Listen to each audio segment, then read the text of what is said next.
Get ready, start. I have also pointed out on the floor of the Lok Sabha only recently, and I would like, if I may, to repeat here what I have stated there, that the integrated tax structure that has been proposed in the budget this year makes it necessary that the tax system should be broad based.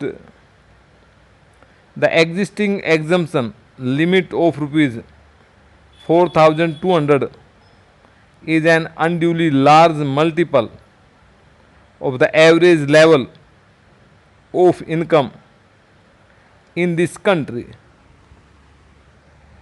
This should be reduced to such a reasonable level as would widen the sphere of taxation and release the tax base from its present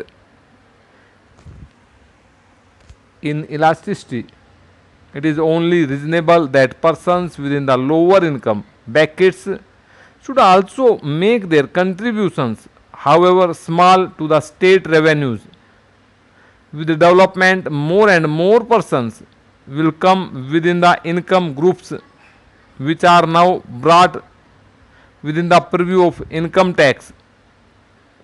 Furthermore, with the income tax net cast wider, it will facilitate checking of tax evasion in the immediately higher brackets, which is a very important consideration so far as the lowering of the limits is concerned.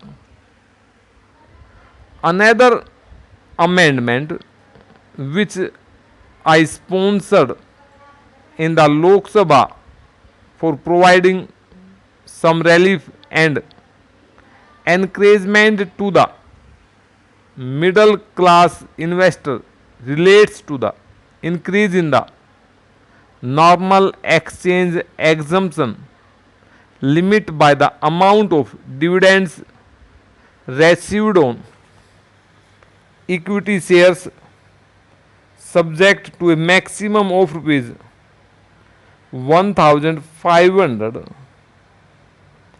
Sir, this has been brought in largely because of a complaint that has been made that the tax on companies would unduly affect, which I do not think it would. Nevertheless, the opinion is that it would unduly affect the position of the small investor in equity shares.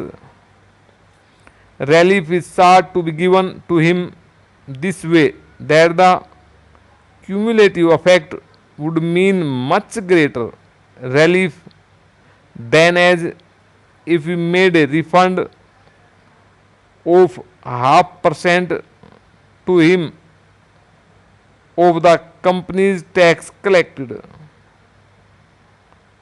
By another of my amendments to the bill, the additional surcharge of 15% on unearned income has been separated from the other two surcharges in order to put it beyond doubt that the proceeds from the former, which the surcharge on unearned income will form part of the divisible pool in which the states are to participate. This was the original intention, and it was felt that the divisible pool would not be affected. But certain queries were raised by the chief ministers of various states, and the law ministry felt that the position was somewhat nebulous, and so we thought we would make the position clear. There is another important amendment which I would like to mention.